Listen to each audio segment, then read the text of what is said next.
Welcome to creating a BOPPS lesson plan. First, I'd like to get into the objectives and overview for the video. By the end of this lesson, you will be able to explain 4 reasons for creating a lesson plan, and you will be able to identify why lesson planning is important, and you'll be able to describe the 6 elements of the BOPPS model, explaining what each one means and why each one is important. You will also have the opportunity to study a completed template to see how the elements are applied. So what is the importance of lesson planning? Number 1 is motivation.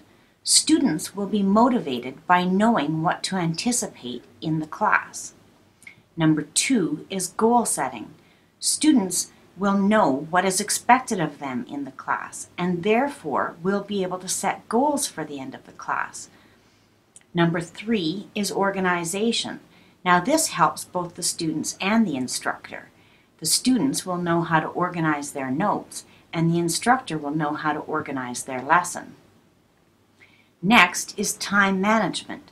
The instructor can map out their lesson carefully, knowing how much time to dedicate to each section of their lesson.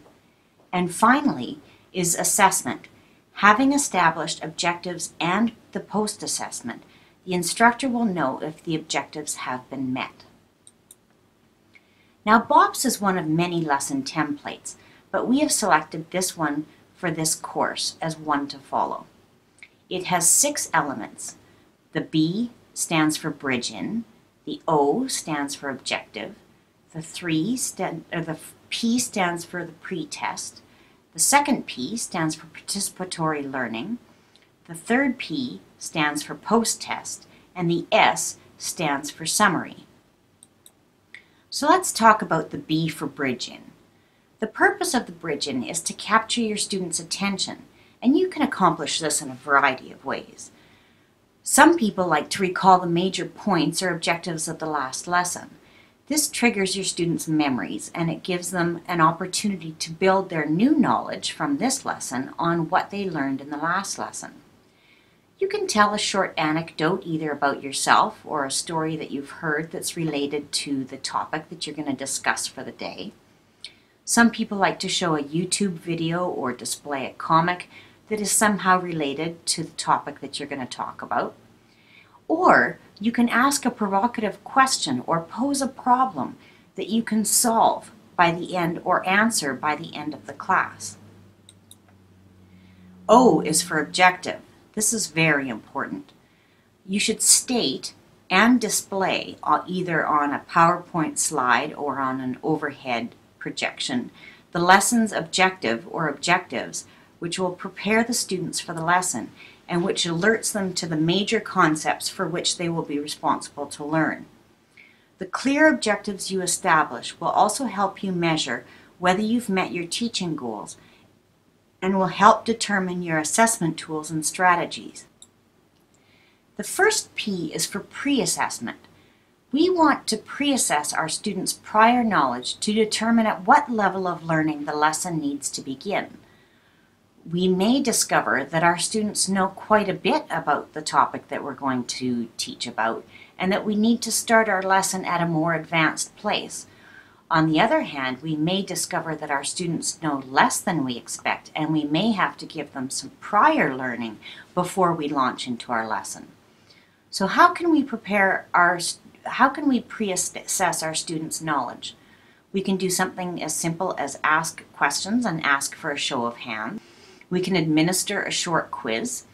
We can use clickers to assess knowledge and display the results on a screen.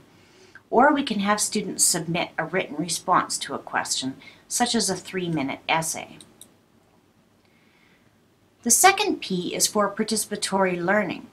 During the body of the lesson, you may engage in lecturing, but you should also draw the students into some participatory learning.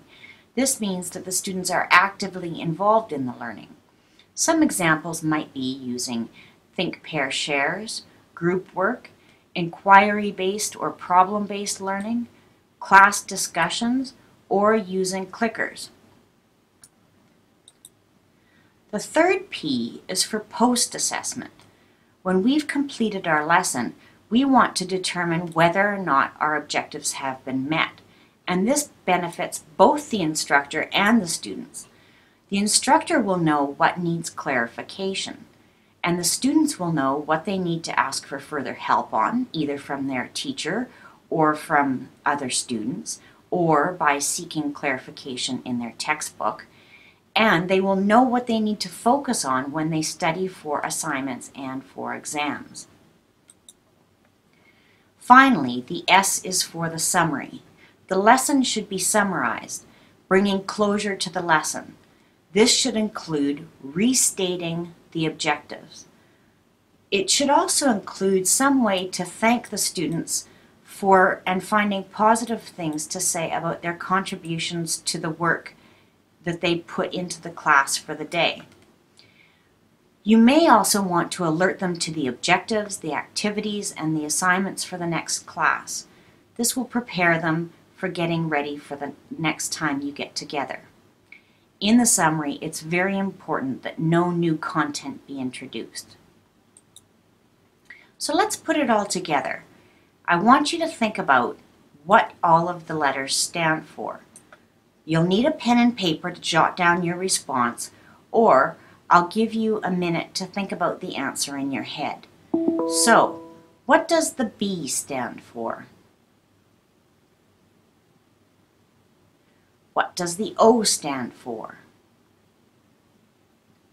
What about the first P? The second P? The third P? And the S.